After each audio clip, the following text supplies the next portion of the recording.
Hello student, स्वागत है आपका डिलाइट बॉटनी क्लासेस में। मैं शानम खातून आज आप लोगों के लिए जो टॉपिक लेकर आई हूँ वो आपका रिलेटेड है जोलॉजी से, 6th सेमेस्टर की फर्स्ट यूनिट से। 6th सेमेस्टर की जो आपकी फर्स्ट यूनिट है उससे आपका बहुत ज्यादा नंबर ऑफ क्वेश्चंस आएगा। आपकी यूनिट का नाम तो आपको पता ही है, एवोल्यूशन, ओरिजिन ऑफ लाइफ। फिर आपको उसमें डिस्कस करने हैं एविडेंसेस, एवोल्यूशन। एवोल्यूशन किसे कहते हैं? देखिए, एवोल्यूशन जो है वो पुराने पीरियड से, एंशियंट टाइम से ऑर्गेनिज्म की जो स्ट्रक्चर में जो चेंजेस हुए हैं उनकी स्टडी को करना, जब हम उनकी स्टडी करते हैं ना उसी को हम क्या बोलते हैं? एवोल्यूशन, विकास। विकास का मतलब ये नहीं होता है कि हमेशा सिंपल से कॉम्प्लेक्स की तरफ ही हो। अगर ऐसा हो तो अभी तक सारे के सारे सिंपल ऑर्गेनिज्म जो होते हैं वो विलुप्त हो चुके होते हैं। तो विकास का मतलब ये होता है कि किस तरीके से दुनिया बनी। पहले यूनिवर्स बना, फिर हमारी अर्थ बनी, फिर अर्थ पे क्या बोलेंगे उसको, लाइफ की उत्पत्ति हुई। ये सारी सीक्वेंस बाय सीक्वेंस आपके सिलेबस में है। मैंने सबसे इंटरेस्टिंग टॉपिक उठाया आज का, इससे आपके 2 से 3 क्वेश्चन आने ही आने हैं। ये एक कहते हैं ना, हम लोग क्या बचपन से पढ़ते आए हैं कि हमारे पूर्वज कौन थे भाई? बंदर थे। कि यही पढ़ते हैं ना कि सबके पूर्वज समान थे, फिर किसी से कुछ बन गया, किसी से कुछ बन गया, इस तरीके से बात हुई थी। जैसे इसके लिए लैमार्क ने भी थ्योरी दी है, डार्विन ने भी थ्योरी दी है, ये सारी चीजें आपके सिलेबस में है। तो एवोल्यूशन हुआ, उसके लिए साक्ष्य दिए गए, मतलब प्रूफ दिए गए। कहा गया कि देखो भाई, पुराने जमाने में डायनासोर थे, आज के टाइम में वो नहीं है, दूसरे एनिमल्स आ चुके हैं। प्लांट्स में भी एवोल्यूशन हुआ है। तो कुछ साक्ष्य हमको फॉसिल से मिले हैं, फॉसिल आप जानते हैं अवशेष को बोलते हैं। कुछ साक्ष्य हमको वेस्टिजियल ऑर्गन्स से मिले हैं। वेस्टिजियल ऑर्गन्स जो हमारी बॉडी में अवशेषी अंग बहुत से पाए जाते हैं, जो ये माना जाता है कि वो हमारे पूर्वजों में काम करते थे, उसके बाद हमारे में वो अवशेष की मतलब अवशेषी अंग ये दिखाते हैं कि हमारे पूर्वज कौन थे। ठीक है। ऐसे ही एक आपका एविडेंस है मॉर्फोलॉजिकल एंड एनाटॉमिकल एविडेंस। सुनिए ध्यान से, मॉर्फोलॉजिकल एंड एनाटॉमिकल एविडेंस। ये टॉपिक इस तरीके से नाम से भी पूछ सकते हैं। मॉर्फोलॉजिकल एंड एनाटॉमिकल एविडेंसेस में 2 टर्म्स आते हैं, होमोलोगस एंड एनालॉगस। क्या आते हैं? Homologous and analogous. आपने समजात एंड समरूप अंग पढ़े होंगे 11th या 12th में। तो समजात हिंदी में बोलते हैं, होमोलोगस को क्या बोलते हैं? समजात। ठीक है। और इसको क्या बोलते हैं? समरूप। ओके। अब देखिए, होमोलोगस एंड एनालोगस ऑर्गन्स का एग्जांपल आएगा आपके यहाँ, आपको सेलेक्ट करने होंगे या फिर आपसे स्टेटमेंट आ जाएगा what is homologous and what is analogous. तो फटाफट हम लोग देख लेते हैं what is homologous and what is analogous. पहले देखते हैं होमोलोगस ऑर्गन्स। मैंने लिखा है common origin and embryonic development. Common origin and embryonic development मतलब वो ऑर्गन्स जिनका उत्पत्ति एंड एम्ब्रियोनिक डेवलपमेंट कॉमन होता है, समान होता है, बट परफॉर्म सिमिलर और डिसिमिलर वर्क। समझ में आई बात?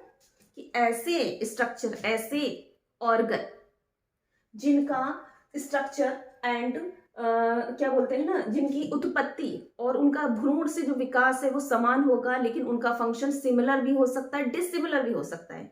अब एग्जाम्पल में मैंने शॉर्टकट में एग्जाम्पल लिखा है 4 लिम्ब ऑफ मैमल्स। 4 लिम्ब बोलते हैं हाथ को। ठीक है। हिंदी में कुछ ऐसी अग्र, आई थिंक जो भी कहते हैं। ठीक है।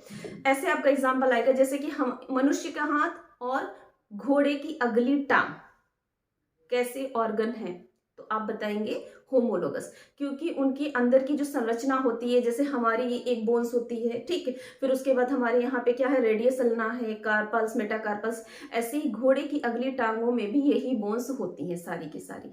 Is it clear? या फिर ऐसे क्वेश्चन आ सकता है कि मनुष्य का हाथ और चमगादड़ का पंख कैसे ऑर्गन है। आप जानते हो चमगादड़ क्या है, बैट क्या है, मैमल्स है ना। तो मैमल्स के जितने भी 4 लिम्ब हैं वो सब के सब क्या है, होमोलोगस, क्योंकि उनका अंदर का संरचना, अंदर की उनकी स्ट्रक्चर जो है वो समान होती है, लेकिन उनके फंक्शन समान भी हो सकते हैं और असमान भी हो सकते हैं। फॉर एग्जांपल, हमारे हाथ काम आ रहे हैं ना, हम लोग भाई चारों हाथों पैरों से चलना छोड़ दिया है, हमारे पूर्वज चलते थे, यही साइंस कहती है ना।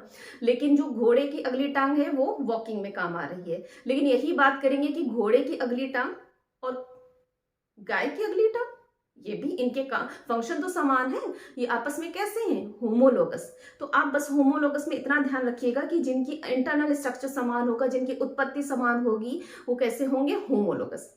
दूसरी बात, ये शो करते हैं डाइवर्जेंट एवोल्यूशन को। अच्छा, एक और बहुत इंपॉर्टेंट पॉइंट है, show common ancestor. Homologous organ से ही ये पता चलता है कि हमारे पूर्वज समान थे, मतलब हमारे एंसेस्टर कोई एक हैं जिनसे ढेर सारे ऑर्गेनिज्म बने, हम लोग बने, घोड़े बने, बैट बना। तो कहने का मतलब इसमें 1 2 3 4 ऐसे को हम क्या बोलते हैं, डाइवर्जेंट एवोल्यूशन। ये भी क्वेश्चन आता है कि होमोलोगस ऑर्गन जो है डाइवर्जेंट शो करते हैं कि एनालोगस, तो कौन शो करता है, homologous organ show divergent evolution. Is it clear?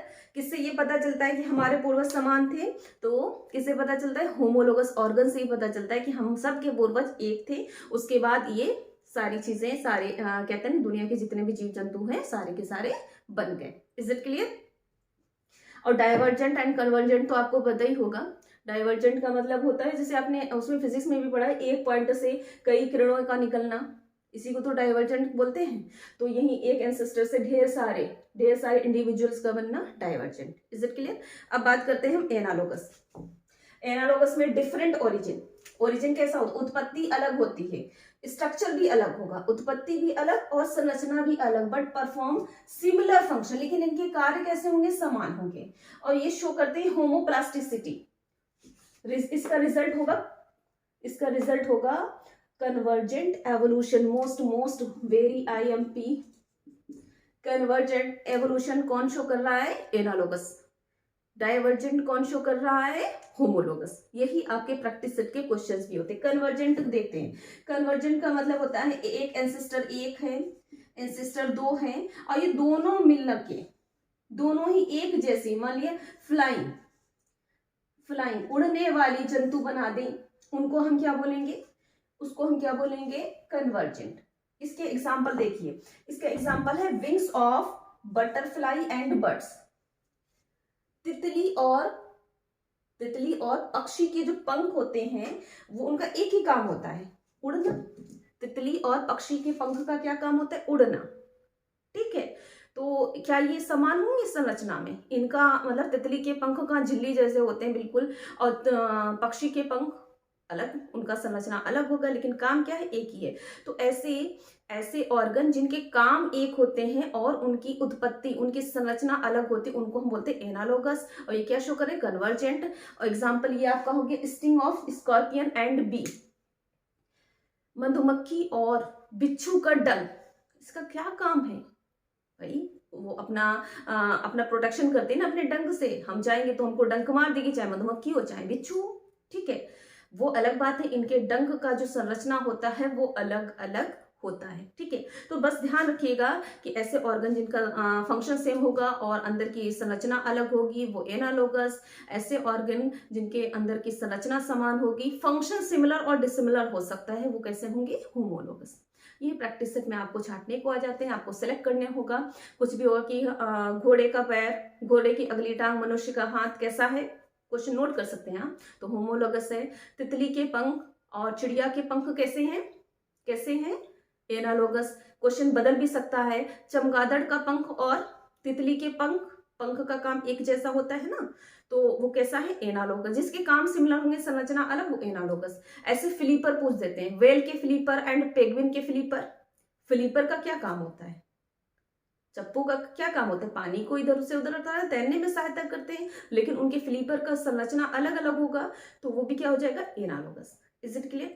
I hope आपको समझ में आया होगा। बस चैनल को ऐसे सपोर्ट करते रहिए, बहुत ज्यादा आपने सपोर्ट किया है, बहुत बहुत धन्यवाद।